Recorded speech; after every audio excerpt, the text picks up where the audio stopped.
Full training classes are available. Plus, top off your visit at the Doggy Boutique. So follow the happy tales to Urban Canine, 501 Broad Street in downtown Augusta. Watch WRDW News at 5:30 weekdays for What the Tech. Sponsored by Augusta Preparatory Day School, leading the CSRA and STEM education. Hi, I'm Mark Birch from Winter. Enjoy the day.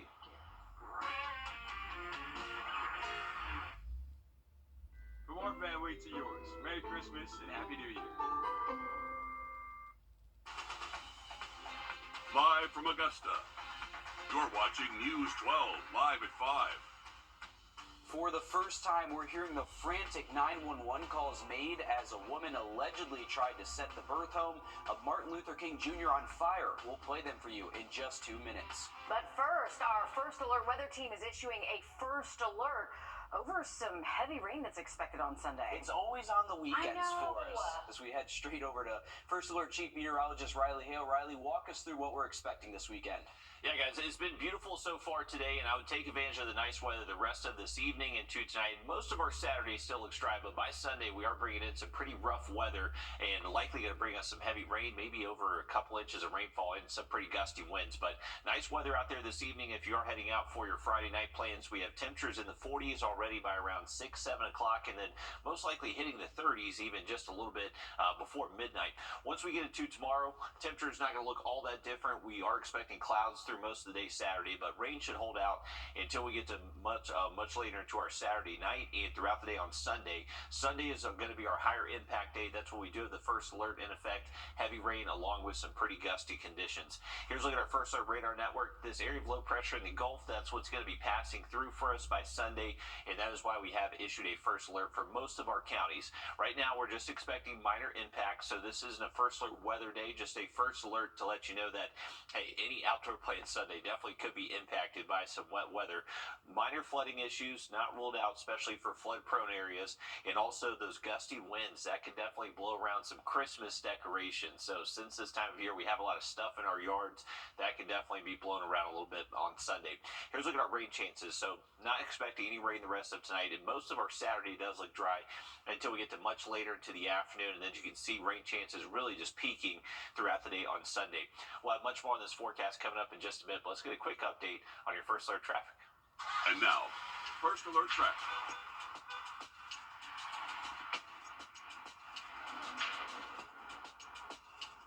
All right, here's a current view just outside of our building. Turning the camera around, looking up Riverwatch Parkway and Cabela Drive. Around Cabela Drive, it's definitely been busy out there this afternoon. So if you're planning to head out to Costco, Bass Pro, Top Golf, any of those places, just expect busy conditions out there. Going out to Grovetown next, you can see actually not much traffic to mention here for exit 190 getting onto Lewiston Road, and right at the overpass, not congested too much at the moment. Beautiful out there at the moment. We'll have a look again at some heavy rain by Sunday in just about 10 minutes. All right, thanks, Riley. New this evening, a jury has awarded nearly $150 million in damages to 2 former Georgia election workers. This over Rudy Giuliani's 2020 vote lies. The workers sued Giuliani for defamation over lies he spread about them that led to racist threats and endless false conspiracy theories. Giuliani previously conceded in court documents to falsely accusing the election workers of ballot fraud. Well, community leaders in Augusta say need is the highest it's ever been for people experiencing homelessness. We have so many amazing nonprofits already working around the clock to address that need. Our Nick Velan has more on a new resource center looking to help connect people to the help that they need most. The walls are going up, and the Community Engagement Center is taking form.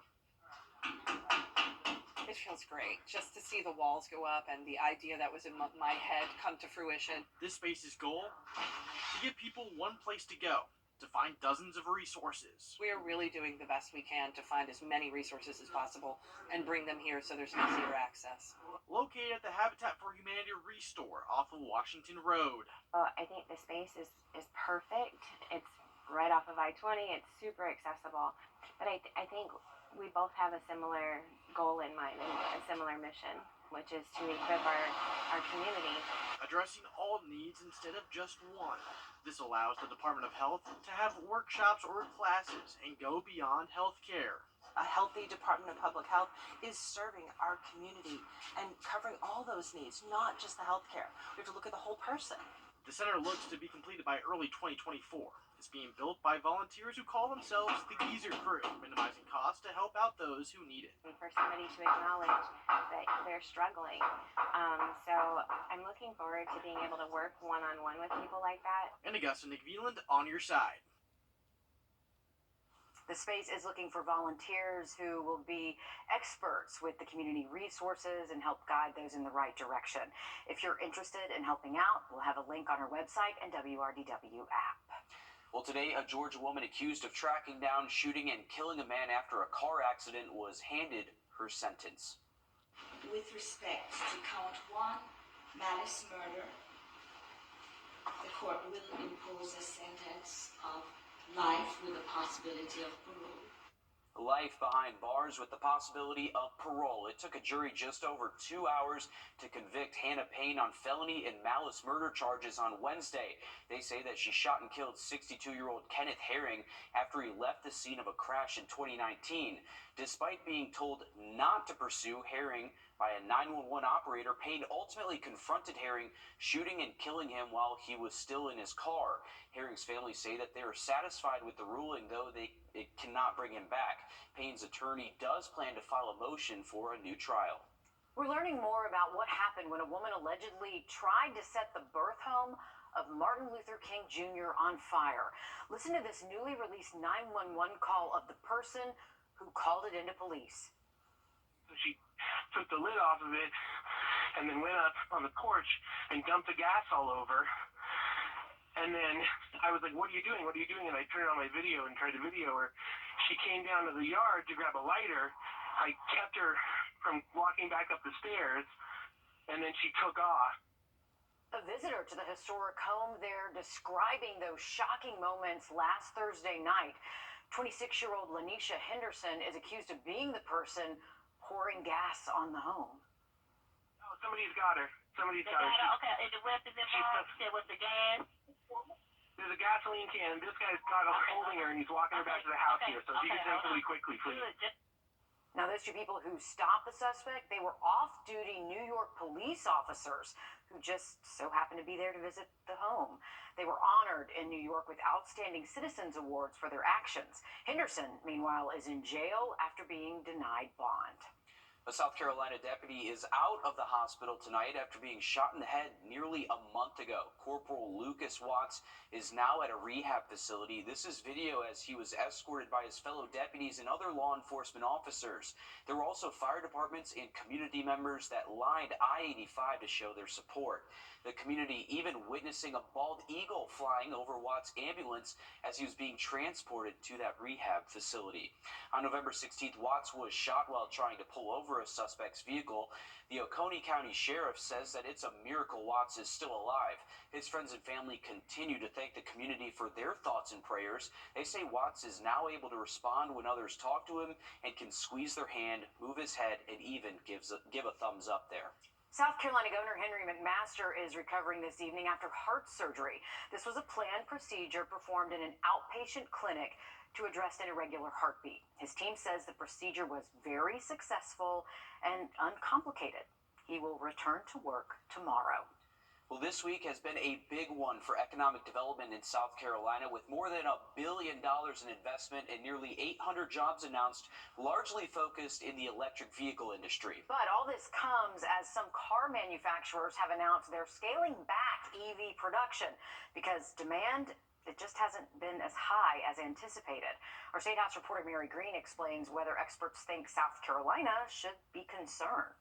The electric vehicle industry is a key focus of South Carolina's economic development efforts, with more than 8,000 jobs and over $10 billion in investment announced in just the last 14 months. Those kind of investments don't get made unless an irreversible trend is being established. Secretary of Commerce Harry Lightsey says he's not concerned about recent reductions in electric vehicle production for some manufacturers outside South Carolina. The automobile industry is the state's largest manufacturing sector, employing around 75,000 workers. University of South Carolina research economist Joey Von Nessen says transitioning that industry toward EV production is going to become increasingly important for the state in the coming years as both the U.S. and global markets pivot. He agrees with Lightsey that the scaling back in EV production is not a cause for concern for South Carolina at this point. A lot of what we're seeing is a pullback in demand simply because the economy overall is readjusting in the face of rising interest rates. And so what we've seen is a tapering in the growth of EVs, just as we've seen a tapering in the growth of sales across all vehicles, EVs and internal combustion engine vehicles. And Von Nessen believes electric vehicles will be a significant part of the automotive industry. But he adds how quickly that expansion happens is hard to predict. Reporting from the State House, I'm Mary Green. The thousands of new jobs in the EV industry across South Carolina are expected to open as the state is already facing a worker shortage across all industries. Von Nessen says that'll require the state to do more of what it already does well, which is training workers to meet employers' needs.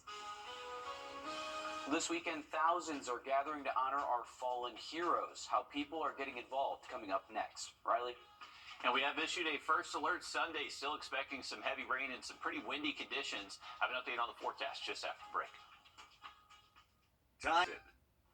All right, welcome back. Heading into the weekend, we do have some pretty active weather moving in on Sunday. I would imagine tomorrow we stay mostly dry outside of just a few light showers. The first alert that we have issued is mainly for Sunday, so we are expecting some heavy rain to be possible throughout Sunday morning into Sunday afternoon. Rain totals potentially between 2 to 3 inches, and we are expecting some gusty winds that could get up to and over 30 miles an hour, potentially south and east of Augusta. We're talking wind gusts up to and over 40 possibly.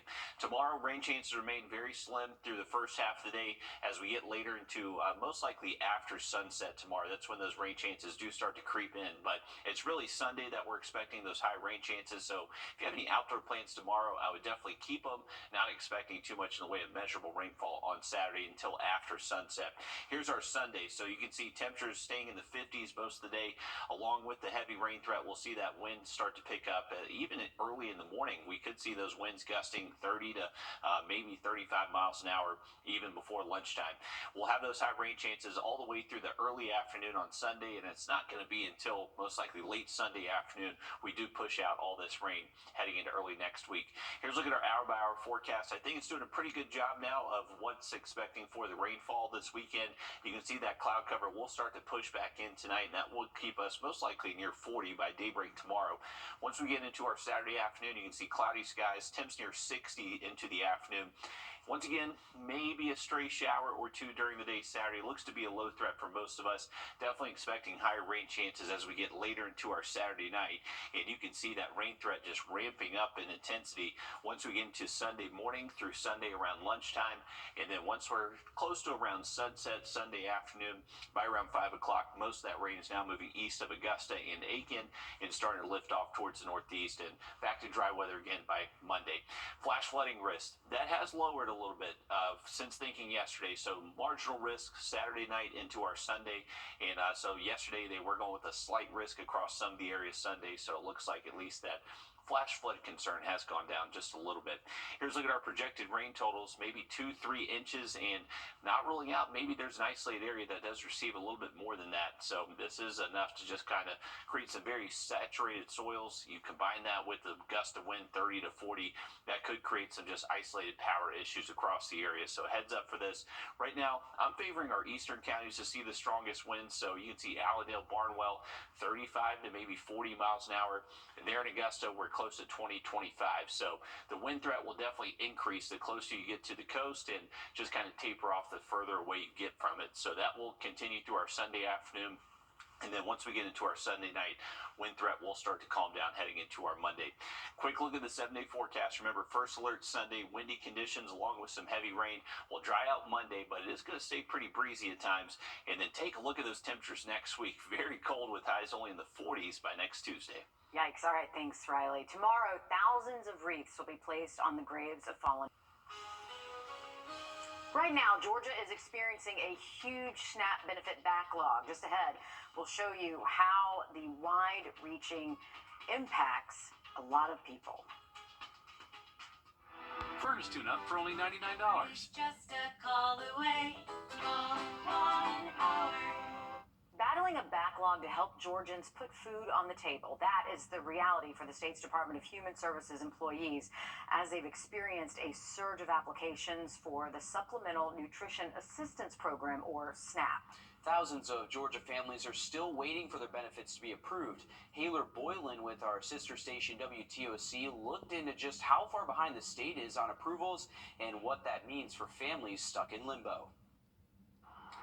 I felt like less of a mother. Sorry. I felt like less of a mother. It was one of those things that you're expected to be able to do. Alexis Lee is a mother of 4. 3 of her children live with her and have special needs. She looks at these pictures of her kids as she remembers how it felt to wait 2 months for her SNAP benefits to be renewed this fall, a process that typically takes 30 days or less. I was confused. I was lost. I didn't know what I was going to do. I know it's not that long without, but honestly, with 3 kids in the household and myself and their diagnosis, it was just a lot trying to accommodate everything. Lee's family isn't the only one to experience delays in receiving their SNAP benefits this year. According to the Georgia Department of Human Services, more than 22,000 Georgia families are still waiting for their benefits as of the end of November. WTOC Investigates obtained internal emails from the state. They reveal the backlog was much bigger earlier this year. According to the messages, in June, there were more than 117,000 pending SNAP renewals. By October, that number had climbed to nearly 124,000. And that uncertainty around when those SNAP benefits may arrive is causing people to turn to other options for their food, like local food banks. A lot of people will post or call us and say, I'm supposed to be getting it. They're saying it's still 2 weeks away. Can you just get me through those 2 weeks until I get my SNAP benefits? And I have noticed that the calls have gone up and the phone calls of people asking us, what do we do? Mary Jane Crouch is the executive director of America's Second Harvest of Coastal Georgia, a nonprofit food pantry that serves 21 counties in the region. Crouch says just this past October, they saw an 18% increase in need for their services over October of last year. She says she only expects that number to grow. So what's causing the delay in SNAP benefits? In a statement to WTOC, a spokesperson for Georgia's Department of Human Services says, quote, the backlog can be attributed in large part to an uneven workload distribution resulting from the increase in SNAP applications we receive when children head back to school in the fall. Lee's SNAP benefits have been reinstated, and she says she's hopeful for the future of her family and families in similar situations. My hopes are that, that Georgia just takes control and they really do their best to get notification out to people. There's people that really need food. The Department of Human Services says that they're working to secure the backlog. This includes hiring more staff and offering overtime to caseworkers. Riley? Well, we are hanging in dry weather this evening if you're stepping out, but still looking at pretty widespread rain for Sunday. I'm going to look at that first alert in effect just after the break.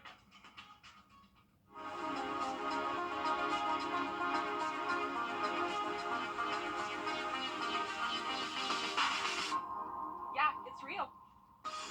Get spotted with an SRP Spotted sticker and get $100. That's right, it's that easy. Get your SRP Spotted sticker or magnet from any SRP location and you could be spotted and win $100. Follow us on Facebook for even more chances to win with Spot Me SRP. Good things are happening at SRP.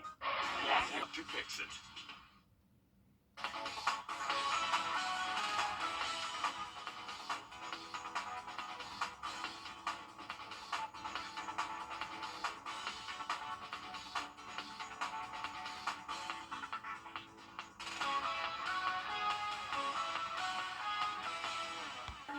Ask your doctor about To Fix It.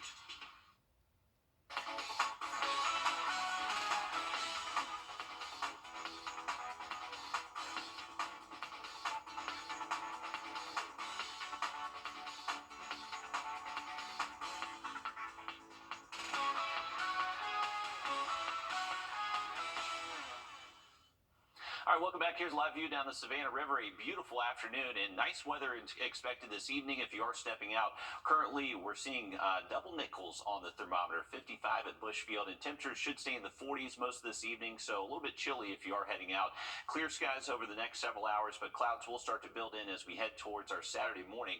Most of our Saturday is trending dry for a lot of the CSRA. Cannot rule out a few light showers in our southern counties late into the afternoon, but most of that rain should hold out until we get to later Saturday night, and especially throughout the day Sunday. Remember, Sunday is going to be our higher impact day. That's when the rain rates will be heavier and we'll likely see some pretty gusty winds at times. That will finally clear out as we head later into our Sunday evening, and we're back to dry, pretty chilly conditions by early next week. Now look at your 7-day forecast. Remember that first alert in effect Sunday for those minor weather impacts, but chilly and dry heading into next week. We'll get those mornings back down in the 20s. All right, thanks, Riley. Stick with us. We have more news, weather, and sports coming up after a short break as News 12 Live at 5 continues.